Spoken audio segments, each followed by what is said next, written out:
ध्यान से सुन लो ट्रिक क्या है, ध्यान से सुन लो ट्रिक क्या है, ध्यान से सुन लो ट्रिक क्या है। ट्रिक कहती है कि अगर हेलो मेरे सभी साथियों, तो की हाल चाल, सत श्री अकाल, कैसे हो भाई साहब सब के सब मेरे साथियों, क्या हाल चाल है सभी लोगों के, ज़रा बताइएगा। आप लोगों के हालचाल मैं उम्मीद करता हूँ कि बहुत ही बढ़िया होंगे, बहुत ही मौज में होंगे यार आप लोग, है ना। बढ़िया चल रहा होगा सब कुछ, साफ बिल्कुल मौज पानी चल रहा है, मौज बहारा चल रहा है। हमारी जो सीरीज़ चल रही है जिसमें हम लोग आप लोगों को ज़ीरो से बनाने वाले हैं क्या मेरे साथियों, हीरो। क्या बनाने वाले हैं हम लोग आप सभी लोगों को, हीरो। तो चाहे वो ट्रिग्नोमेट्री की बात हो, चाहे वो क्वाड्रेटिक इक्वेशन की बात हो, चाहे वो किसी भी चैप्टर की बात हो, हर एक चीज़ में आप सभी लोगों को लेकर के जाएंगे उन ऊंचाइयों तक जिनका आप लोग सपना देखते हैं। और हर वो सपना जो आपका है वो हमारा है, और जो हमारा है उसे मिल करके पूरा करना है। कैसे? मिल करके पूरा करना है। तो किस तरीके से आगे की तरफ बढ़ना है, क्या क्या चीज़ें करनी है। अभी तक की जितनी भी वीडियोस आप लोगों ने देखी होंगी, पार्ट 1 हो, पार्ट 2 हो, पार्ट 3 हो, ये पार्ट 4 बन रहा है जिसमें हम लोग आप सभी लोगों से यहाँ पर क्वेश्चंस को सॉल्व करवाएंगे। तो इस पार्ट के जितने भी आप लोगों के क्वेश्चंस होंगे, मेक श्योर करिएगा, यानी कि ये चीज़ सुनिश्चित करिएगा कि आप लोगों ने इससे पहले के जितने भी पार्ट आए हुए हैं वो देख रखे हों, तभी आप लोगों को है ये चीज़ें समझ में आएंगी एक एक करके, है ना साथियों। तो ताकि हम लोग जो है एक एक करके सारी चीज़ों को समझ पाएँ। मैं हालांकि हर वक्त आप लोगों को चीज़ों को रिमाइंड करवाता रहूँगा, जो मैंने चीज़ें पढ़ाई हैं वो भी मैं बताता रहूँगा आप सभी लोगों को। लेकिन फिर भी अगर, क्योंकि मैंने हर लेक्चर हमारा मैं काफ़ी डिटेल तक लेकर के जा रहा हूँ ताकि हर एक गहराई तक आप लोग चीज़ों को समझ पाएँ। और यहाँ पर इस वीडियो में हम लोग सिर्फ उन चीज़ों के ऊपर ध्यान देंगे जो सबसे ज़्यादा ज़रूरी है, जो कि हैं सवाल। जी हाँ, सवालों को कैसे हल करना है, सवालों को कैसे पता लगाना है, वो चीज़। तो चलिए ज़रा सबसे पहली चीज़, पहचान कौन। पहचान कौन में हम लोग क्या करेंगे, पहचान कौन में है कि भाई आप एक द्विघात समीकरण को, किसको, एक द्विघात समीकरण को आप किस तरीके से पहचान सकते हैं। इसकी पहचान में मैंने आप सभी लोगों को कुछ बातें बताई थी। मैंने बातें बताई थी और मैंने बोला था कि सबसे बड़ी जो पावर रहेगी एक वेरिएबल की, यानी कि जो x की जो सबसे बड़ी पावर रहेगी वो कितनी रहनी चाहिए, 2 रहनी चाहिए, ठीक है ना, 2 रहनी चाहिए। और बाकी जो भी पावर रहेगी, चाहे वो x की कोई सी पावर रहे, हमेशा ध्यान रहे x की पावर सबसे बड़ी तो होनी चाहिए 2, और बाकी सब क्या होनी चाहिए, संपूर्ण, यानी कि पूर्ण अंक होने चाहिए। पूर्णांक क्या होते हैं, पूर्णांक होते हैं होल नंबर। वो क्या होते हैं, होल नंबर। होल नंबर यानी कि पूर्णांक। अब पूर्णांक क्या होता है, जिसमें हम 0 लिखते हैं, 1 लिखते हैं, 2 लिखते हैं। इसमें आप लोग कभी भी नहीं लिखते हैं 1/2, ऐसे नहीं लिखते हैं, 3/2 ऐसे नहीं लिखते हैं, इस तरीके की चीज़ें आप नहीं लिखते हैं। ना ही आप -1 लिखते हैं, ना ही -2 लिखते हैं, इस तरीके का कोई भी चीज़ नहीं लिखते। इसे क्या बोलते हैं हम लोग, पूर्णांक, ठीक है ना। क्या बोलते हैं हम इसको, पूर्णांक बोलते हैं। तो ये इस चीज़ की जो पहचान थी, उस पहचान को आप लोगों को लेकर के चलना है और एक एक सवाल को गहराई तक चलते चलते हुए सॉल्व करना है। क्योंकि किसी भी चीज़ को मैंने हर एक चीज़, चाहे पहचानना हो, चाहे हल करना हो, फैक्टर बनाना हो, वैल्यूज़ को पुट करना हो, हर जगह पर मैंने आप लोगों को चीज़ें सिखाई हैं, है ना। हर एक चीज़ मैंने बिल्कुल ज़ीरो से लेकर के चल रहा हूँ। और अगर ये सीरीज़ आप सभी लोगों को पसंद आ रही है, आप लोगों को अच्छी लग रही है ये सीरीज़, ज़रूर से लाइक करिएगा। चलिए जी, तो बढ़ते हैं पहचानने की ओर। तो अगर मैं इसके हल करने की तरफ, आगे की तरफ बढ़ूँ, तो मैं आप सभी लोगों से कहूँगा, कभी भी आप लोगों को कोई भी समीकरण मिले या कोई भी इक्वेशन मिले तो आप करेंगे क्या, आप एक बहुत ही आसान सा काम करेंगे, उसे इसकी एक स्टैंडर्ड फॉर्म में, किसमें, एक बोलते हैं स्टैंडर्ड फॉर्म। स्टैंडर्ड फॉर्म क्या होती है सर जी, ये तो बताओ हमें। स्टैंडर्ड फॉर्म का मतलब होता है जिस तरीके से आप इसे पहचानते हैं, या जब आपने इसके सपने संजोए थे, तो उस वक्त आपको ये कैसा दिख रहा था। सपने संजोए थे से क्या मतलब है सर, देखिए सपने संजोए थे, सपने तो आपने उनके भी संजोए हैं, लेकिन यहाँ पर जो सबसे ज़रूरी चीज़ है वो ये है कि जब आपने एक क्वाड्रेटिक इक्वेशन यानी कि द्विघात समीकरण के बारे में जब आप लोग सोचते हैं तो आपके दिमाग में कौन सी फ़ोटो बनती है। आपको याद होगा लेक्चर नंबर 1 में, यानी कि हमारा जो वीडियो नंबर 1 था, उसमें मैंने फ़ोटो की बात कही थी और गाना भी गाया था कि मैं देखा तेरी फ़ोटो 100 बार गुड़े, है ना। तो वहाँ पर जो मैंने बात आप लोगों को बताई थी, वहाँ पर जिस फोटो की बात हो रही थी, वहाँ पर फोटो की बात हो रही थी क्वाड्रेटिक इक्वेशन, यानी कि आप कैसे पहचानते हैं उसे, जब वो इस तरीके से लिखा हो, ax² bx प्लस में सी इक्वल टू में 0। देखिए ए बी और सी आपके कोई भी रियल नंबर यानी कि वास्तविक नंबर हो सकते हैं, और x जो है, x की जो पावर रहेगी वो क्या होनी चाहिए हमेशा, वो 1 हो, 2 हो, 0 हो। इन तीनों के अलावा कुछ और हुई तो पिटाई। ठीक है ना। चलिए जी, तो अब यहाँ पर ये बात तो मैंने आप सभी लोगों को समझा दी, लेकिन क्या ये बातें समझने के बाद आप सब लोग यहाँ पर करने के लिए समर्थ हैं? भाई देखिए यहाँ पर x की पावर 2 है, बढ़िया है। x की पावर 1 है, बहुत ही बढ़िया है। यहाँ पर x की पावर कितनी है, 0 है। भाई जब कांस्टेंट लिखा हुआ है अकेला तो इसका मतलब x की पावर कितनी है, 0 है। सब बहुत ही बढ़िया, मौज बहारा चल रहा है। इसका मतलब ये हमारे पास हमारी एक क्वाड्रेटिक इक्वेशन है, और इसके ऊपर आप लोग एक हरी झंडी दे सकते हैं। क्या दे सकते हैं? एक हरी झंडी इसको दे सकते हैं। इसी तरीके से आगे की तरफ बढ़ेंगे और बात करेंगे इस समीकरण के बारे में। अब ये समीकरण क्या कहता है हमसे? ये समीकरण कुछ इस तरीके से कहता है कि ये लिखे हुए हैं भाई, हम पढ़ लो हमें। तो मैं आप सभी लोगों से कहना चाहूँगा, क्या हमें सबसे पहला एक काम नहीं करना चाहिए? जो हमारी स्टैंडर्ड इक्वेशन थी, स्टैंडर्ड इक्वेशन में क्या अपॉन में कुछ था, सिर्फ 1 था। अपॉन में कुछ था, 1 था। अपॉन में कुछ था, 1 था। पर इसके भी अपॉन में क्या था, 1 था। इस बात का आप सभी लोगों को घोर रूप से ध्यान रखना है। तो अगर आप लोगों को ये बात समझ में आ रही है तो यहाँ पर तो अपॉन में ये दिख रहा है, तो आप क्या करेंगे, एक्स स्क्वायर प्लस में 1 अपॉन में एक्स का स्क्वायर इक्वल टू में 5 दे रखा है। तो जैसी सूरत इसकी इधर भी वही बनाना है, और जिससे डिवाइड किया है तो उससे मल्टीप्लाई भी करना है। तो अब कुल मिला करके एक्स की पावर 4 हो गई, जमा 1, और नीचे दोनों के कितना आ रहा है, एक्स स्क्वायर, तो एक साथ लिख सकता हूँ, यानी कि एक्स का स्क्वायर लिखा इक्वल टू में 5 लिखा। तो x की पावर 4 लिखी, जमा 1 लिखा। ये यहाँ से उछल करके इसके साथ चला गया, इसके साथ जाकर के घर बसा लिया। अब यहाँ पर ज़रा ध्यान से देखिएगा, अगर सारी चीज़ों को एक तरफ ले आऊँ तो x की पावर 4 माइनस 5x का स्क्वायर प्लस में 1 इक्वल टू में 0। यानी कि इस परिवार में कुछ कमियां नज़र आ रही हैं। क्या इस परिवार में आपको x की पावर 0, 1 और 2, x की जो घात है वो 0, 1 और 2 के अलावा क्या 4 भी दिख रही है? इसका मतलब तो यहाँ पर आप लोगों के लिए लाल झंडी है। क्या है? लाल झंडी है भाई यहाँ पर। तो इसका मतलब ये एक द्विघात समीकरण आप सभी लोगों के लिए नहीं है। चलिए जी, समझ में आ रही है ना बात जी। आगे की तरफ बढ़ जाते हैं। अगर आगे की तरफ बढ़ते हैं मेरे मित्रों, तो मित्रों ज़रा ध्यान से समझिएगा इस चीज़ को। अगर आपके पास 2x का स्क्वायर लिखा है, ये बात तो ठीक है जी, चलिए बढ़िया है। प्लस में अंडर रूट में सॉरी माइनस है यहाँ पर, मैं इस तरीके से इसे रब कर देता हूँ, माइनस है, अंडर रूट में 3 और x है, प्लस में 9 है, ये भी ठीक है। लेकिन एक बात यहाँ पर ज़रा ध्यान से समझिएगा, जब कभी भी आप अंडर रूट में मेरे साथियों a और b रख देते हैं तो इसका मतलब क्या होता है, a भी अंडर रूट में है और b भी अंडर रूट में है ना साथियों। तो अगर आप लोगों ने 3x को रख दिया तो इसका मतलब 3 भी रूट में है और x भी रूट में है। ये बात तो चलती है, इसकी से तो कोई दिक्कत नहीं है। लेकिन जब हम इसकी बात करते हैं, ये तो वर्गमूल है, तो अगर वर्गमूल की बात की जाती है तो इसका मतलब क्या होता है, x की पावर कितनी है, 1/2। जब x की पावर, अगर मैं x की घात की बात करूं तो मेरे पास आ रही है अगर वो 1/2, तो इसका मतलब तो एक ही हुआ। क्या हुआ मेरे साथियों? इसका मतलब एक ये हुआ कि ये हमारे पास गलत आ गई। क्यों? क्योंकि मैंने कहा है आपको चाहिए 0, 1 और 2, इसके अलावा और कुछ भी नहीं, है ना।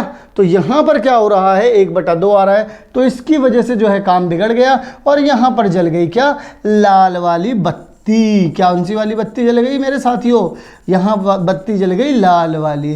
क्या ये बात समझ में आ गई? इसका मतलब ये चीज़ है गलत, ये आपका द्विघात समीकरण नहीं है। ठीक है जी। चलिए आगे की तरफ चले तो कुछ दूर चलते ही तुम रास्ते में पड़ता है इसका घर। सुनो ज़रा, इधर उधर मत जाओ। x का स्क्वायर हुआ माइनस का 2x हुआ। क्यों साथियों? बोलोगे सही है ना। चलिए अब ये भी बोलेंगे बहुत सारे मेरे साथी कि ये भी सही है और ये भी सही है, लेकिन जब घंटी यहाँ पर आकर के बजेगी तो आपको समझ में आएगा x की जो घात दे रखी है यहाँ पर, x की घात यानी कि x की जो पावर दे रखी है वो तो 1/2 है, और 1/2 होने का जो एक सीधा साधा मतलब है वो क्या है, 1/2 होने का मतलब है कि यहाँ पर तो पावर 1, 0 और 2 के अलावा कुछ और आ रही है, तो इसी ने कर दी बात खराब और यहीं रिश्ता टूट गया। यहीं पर ये शादी के लिए बिल्कुल ठीक थे, लेकिन एक अवगुण मिलते ही रिश्ता जो है वो टूट गया। चलिए जी, ये बात भी समझ में आ गई। तो इसी तरीके से मधुर एकदम बढ़िया चल रहा है, सभी लोगों को हर एक बात समझ में आ रही है। इसी तरीके से आगे की तरफ बढ़ जाएंगे। तो जब आगे की तरफ बढ़ेंगे तो इसके बारे में भी बात कर लेंगे। भाई ये तो सबको एकदम सीधा साधा लग रहा होगा, कहो हाँ, कहो हाँ, है ना। तो ये तो सबको सीधा साधा लग रहा था, लेकिन चंगुल में तो यही फंसा रहा है। ज़रा ध्यान से देखिएगा, x प्लस में 1/x इक्वल टू में 1 है। साथियों जब यहाँ पर इसकी जैसी ही फोटो बनानी है तो अपॉन में क्या लिखा x, जब नीचे डिवाइड किया तो मल्टीप्लाई करना तो जन्मसिद्ध अधिकार है। तो यहाँ पर अगर आप देख पाएँ तो ये x का स्क्वायर प्लस में 1 अपॉन में कितना हो गया, x बराबर में कितना हो गया, 1। अब ये चीज़ जाएगी यहाँ पर, कहो हाँ, कहो हाँ जाएगी। तो एक्स स्क्वायर प्लस में 1 बराबर में x, बराबर में x क्यों, बराबर में तो 0 लाओ, इसको यहाँ पे ले आओ तो कितना हो जाएगा, एक्स स्क्वायर माइनस में x प्लस में 1 इक्वल टू में 0। अब एक बात सुनो मेरी, क्या यहाँ पर तुम्हें x की पावर 2 दिख रही है? अरे सर जी दिख रही है। क्या x की पावर 1 भी है? क्या है, उससे कुछ फ़र्क पड़ता है? नहीं सर जी। x की पावर 0 भी है, हाँ सर। 1 के साथ जब कभी भी कोई भी कांस्टेंट लिखा होता है ना सर, जैसे कि मान लो 1 लिखा है तो 1 के साथ मैं मान करके चलता हूँ कि वेरिएबल की जो पावर है वो कितनी है, 0 है। तो इसका मतलब तो ये हो गया मेरे साथियों, इसका मतलब तो ये हो गया मेरे साथियों कि ये एक क्वाड्रेटिक इक्वेशन है। जी मेरे साथियों बिल्कुल सही पकड़े हैं, बिल्कुल सही पकड़े हैं। तो यहाँ पर हम लोगों ने 5 सवाल इस पे करे कि किस तरीके से पहचाना जाए। अभी बाकी है, अभी पिक्चर बाकी है मेरे दोस्त, अभी और भी बहुत कुछ है आप सभी लोगों के लिए। ज़रा ध्यान से देखिएगा। अगर मैं यहाँ पर बात करूँ आप सभी लोगों से इस सवाल के बारे में तो किस तरीके से निकलेंगे ये सवाल। अगर आप क्यूब निकालें तो क्यूब का देखिए, यहाँ पर एक चीज़ के बारे में याद रखना ज़रूरी है कि a प्लस बी का जब कभी भी आपको इस तरीके से क्यूब मिलेगा तो आप क्या करेंगे, आप बोलेंगे ये a का क्यूब होगा प्लस में 3a स्क्वायर b होगा और 3ab का स्क्वायर होगा प्लस में b का क्यूब होगा, है ना। इस तरीके से लिख सकते हैं इसको। तो जब हम इस तरीके से लिख सकते हैं मेरे साथियों, तो क्यों ना इसको भी लिखा जाए, x प्लस में 2 का होल क्यूब क्या हो जाएगा मेरे साथियों, x का क्यूब प्लस में 3a का स्क्वायर यानी कि x का स्क्वायर, 2 को बिल्कुल ऐसे ही लिख दिया, प्लस में 3x, 2 का क्या हो जाएगा मेरे साथियों, स्क्वायर, फिर 2 का भी क्या हो जाएगा, 2 का भी हो जाएगा क्यूब। क्यों साथियों, सही लिखा ना। अच्छा, इसी के साथ यहाँ पर मैं x का क्यूब लिख पाऊँगा और प्लस में इन दोनों की गुणा करके कितना बोल पाऊँगा, 6x का स्क्वायर। ये 2 दूनी 2 का स्क्वायर करूँगा तो 4 हो जाएगा और 4 गुणा 3 कितना होता है मेरे साथियों, 12x। और यहाँ पर 2 की पावर 3 यानी कि 8 आ गया। तो इसका मतलब मैं इसको कुछ इस तरीके से लिख पाऊंगा। साथियों ज़रा ध्यान से देख पा रहे हैं जी। तो अब मैं यहाँ पर क्या करता हूँ, अब मैं यहाँ पर एक और काम करता हूँ साथियों कि इस जगह पर ये लिख देता हूँ कि x का क्यूब प्लस में 6x का क्या हो जाएगा, स्क्वायर, 12x प्लस में 8 साथियों, है ना। और यहाँ पर कितना हो जाएगा, x का क्यूब माइनस में 4। आप में से बहुत सारे जो मेरे साथी हैं उन्होंने x के क्यूब को देखते ही हार मान ली होगी। बहुत सारे मेरे साथी ऐसे होंगे जिन्होंने हार मान ली होगी, लेकिन हार मानने की कोई बात नहीं थी, इससे ये जा चुका है। तो क्यूब का डर बचा ही नहीं साथियों, समझ रहे हैं बात। क्यूब का जो डर था वो तो बचा ही नहीं, वो कहीं दिख ही नहीं रहा है क्यूब का डर। तो इसका मतलब तो साथियों ये हो गया कि क्यूब से डरने की ज़रूरत ही नहीं है। जी बिल्कुल सही पकड़े हैं, जी हाँ बिल्कुल सही पकड़े हैं, कोई डरने की बात नहीं है। तो 6x का कितना हो जाएगा, स्क्वायर हो रहा है, ये आपको दिख रहा है ढंग से। अगर नहीं दिख रहा हो तो मैं चेंज कर दूंगा कलर। 12x प्लस में कितना हो रहा है, 8 बराबर में माइनस का 4। ये चीज़ यहाँ आएगी तो जोड़ में आ जाएगी। तो 6x का स्क्वायर प्लस में 12x, ये यहाँ पर माइनस में इधर जाएगा तो प्लस में हो जाएगा। तो कितना आ जाएगा, 12 इक्वल टू में 0। तो यहाँ पर आप सभी लोग देख पा रहे हैं x की पावर जो है वो क्या क्या है, 2 है, 1 है और 0 है। इसके अलावा और कुछ भी नहीं है, और 2 ज़रूर होनी चाहिए क्योंकि 2 से ही पता चलेगा क्या है, ये द्विघात समीकरण है। क्यों साथियों, ये सारी बातें समझ में आ रही हैं कि नहीं आ रही हैं? आ रही हैं तो वीडियो को लाइक करना बिल्कुल भी ना भूल जाएं, बिल्कुल भी ना भूल जाएं, ध्यान रखें। चलिए जी आगे की तरफ बढ़ते हैं। एक और प्रश्न। अरे सर जी वाह जी वाह, आप तो आज पूरी एकदम धार पानी ले करके उतरे हो। तो यहाँ पर अगर हम लोग इस प्रश्न के बारे में बात करें तो यहाँ पर क्या करेंगे, सबसे पहले मैं वही बात आप सभी लोगों से कहना चाहूँगा। सबसे पहले एक ही बात दिमाग में आती है और वो बात है कि क्यों ना सबसे पहले एक काम किया जाए, इसको एक स्टैंडर्ड फॉर्म यानी कि ax का स्क्वायर प्लस में bx प्लस में c इस तरीके से रखा जाए। क्यों इस तरीके से? बिल्कुल एकदम छीछा लीथर मचा रखा है बे। क्यों एकदम छीछा लीथर मचा रखा है? क्यों? आओ ज़रा इसे थोड़ा सवार लूँ। तो चलिए ज़रा यहाँ पर इसकी अगर गुणा कर दूंगा तो x का स्क्वायर आ जाएगा, प्लस में x आ जाएगा, प्लस में 8 आ जाएगा। तो यहाँ पर क्या कह पाऊँगा मेरे साथियों, x का स्क्वायर आ जाएगा, ठीक है ना। और देखिए पहले इसकी मल्टीप्लाई इसके साथ की, फिर इसके साथ की, तो माइनस का 2x आ गया। हालांकि ये फॉर्मूला बन रहा था लेकिन मैंने बनाया इसलिए नहीं क्योंकि अगर मैं डायरेक्ट लिख दूंगा तो कुछ मेरे साथियों के शायद समझ में ना आए, और मेरे लिए आप सभी ज़रूरी हैं। तो इन दोनों से तो ये चीज़ कैंसिल हो जाएगी। तो बचा कितना, लीजिए एक्स स्क्वायर से भी एक्स स्क्वायर हट रहा है, तो बच कितना रहा है, x प्लस में 8 बराबर में माइनस का 4। इसको भी अगर इधर ले आऊँगा तो x प्लस 12 बराबर में 0 आ रहा है। अब यहाँ पर सबसे ज़रूरी चीज़ जो थी हमारे पास, यानी कि x का जो स्क्वायर होता है, मैंने कहा था सबसे ज़्यादा ज़रूरी होता है ये, सबसे ज़्यादा ज़रूरी होता है ये, और यहाँ पर यही गायब है। यानी कि x की जो पावर होती है उसमें 0 है, 1 है, लेकिन 2 तो है ही नहीं, और 2 का होना ही सबसे ज़्यादा ज़रूरी है। तो अगर ये नहीं है तो यहाँ पर जलेगी एक हरी बत्ती और वो बोलेगी नहीं है ये, ठीक है ना। पिछले वाले में क्या बोला था है, तो यहाँ पर क्या जलनी चाहिए थी, हरी बत्ती। यहाँ पर भी थी लेकिन यहाँ पर नहीं थी, तो क्या जली, लाल बत्ती। तो यहाँ पर अब यहाँ पर मेरे हिसाब से आप सभी लोगों को जो बात है वो अच्छे से समझ में आ रही होगी और एकदम बहुत बढ़िया से क्लियर हो रही होगी कि हाँ सर जी मज़ा आ रहा है। चलिए सर जी ऐसे ही सवाल कराते जाइए, बस अब आप रुकिए मत। तो यहाँ पर भी बात कर लेते हैं इसके बारे में। मैं सबसे पहले आप सभी लोगों को एक बात बताना चाहूँगा कि a प्लस बी का होल स्क्वायर, क्योंकि यहाँ पर स्क्वायर का यूज़ हो रहा है तो मैं वही बताना चाहूँगा कि a का स्क्वायर प्लस में b का स्क्वायर प्लस में 2ab होता है मेरे साथियों। अगर ऐसा होता है साथियों तो आप क्या कर सकते हैं, x का स्क्वायर कर सकते हैं प्लस में 1 अपॉन में x कर सकते हैं, क्योंकि इसका भी स्क्वायर प्लस में 2a और b भी लिख देंगे आप यहाँ पर। साथियों इसकी गुणा इसके साथ करेंगे तो कितना आ जाएगा, 3x, फिर प्लस में कितना आ जाएगा, 3 अपॉन में x, प्लस में कितना आ जाएगा, 4। साथियों अगर आप इसे ध्यान से देखेंगे तो आपको समझ में आएगा, इस x से ये वाला x तो कैंसिल हो जाएगा।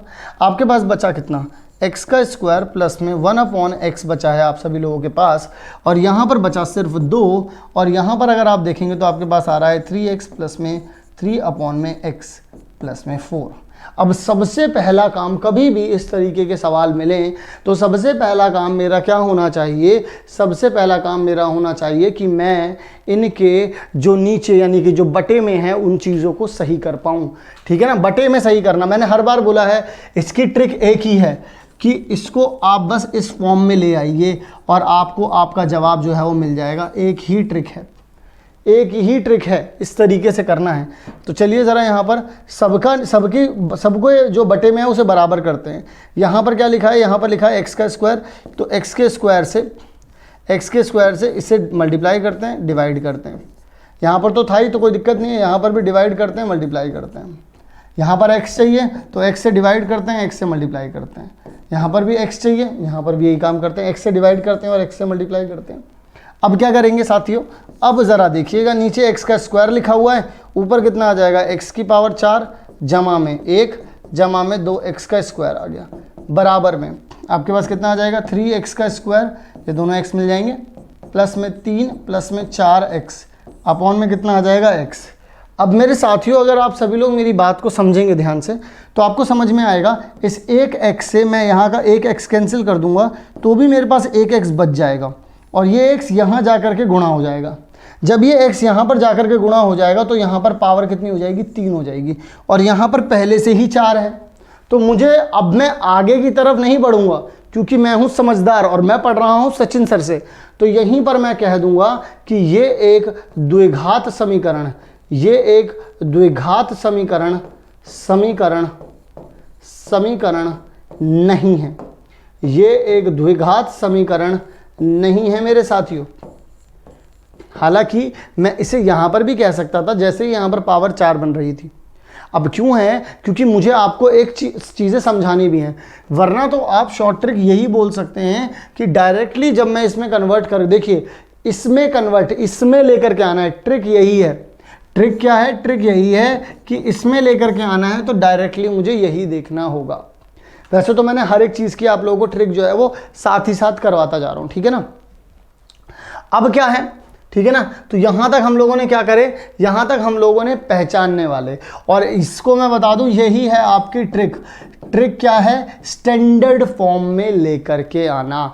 जैसे ही स्टैंडर्ड फॉर्म में आए और अगर दिखा x की पावर, ध्यान से सुन लो ट्रिक क्या है, ध्यान से सुन लो ट्रिक क्या है, ध्यान से सुन लो ट्रिक क्या है। ट्रिक कहती है कि अगर ax का स्क्वायर प्लस में bx प्लस में c इक्वल टू में 0 है तो x की पावर सबसे पहली बात 2 होनी चाहिए, x की एक पावर 2 होनी चाहिए। बाकी में देख लीजिए ये तीनों के अलावा ये सबसे पहले देखो, ये क्या है? सबसे पहले देखो, ठीक है। उसके बाद x की पावर बस ये देखो कि 0 1 2 के अलावा और कुछ भी नहीं चाहिए, कुछ भी नहीं चाहिए, बस ध्यान रखिएगा। ये सबसे पहले देखो, क्योंकि ये होना ही चाहिए साथियों, ये होना ही चाहिए साथियों, ठीक है ना।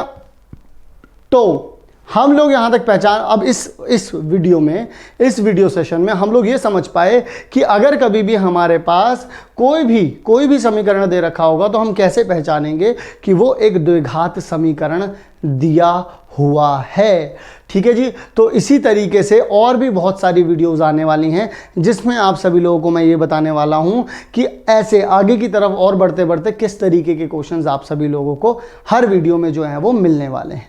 चलिए मेरे साथियों, मैं मिलता हूं आप सभी लोगों से अगली वीडियो में, ठीक है। तब तक के लिए आप सभी लोग अपना ध्यान रखिए और इसी तरीके से पढ़ते रहिए। अगली वीडियो में और लेवल बढ़ाएंगे और दूसरे तरीके के क्वेश्चंस लेकर के आएंगे, तो अगली वीडियो का ज़रूर से इंतज़ार करिएगा। पूरी की पूरी प्लेलिस्ट जो है वो डिस्क्रिप्शन बॉक्स में मिल जाएगी आप सभी लोगों को। चलिए जी, मैं मिलता हूँ आप सभी लोगों से अगले वीडियो में।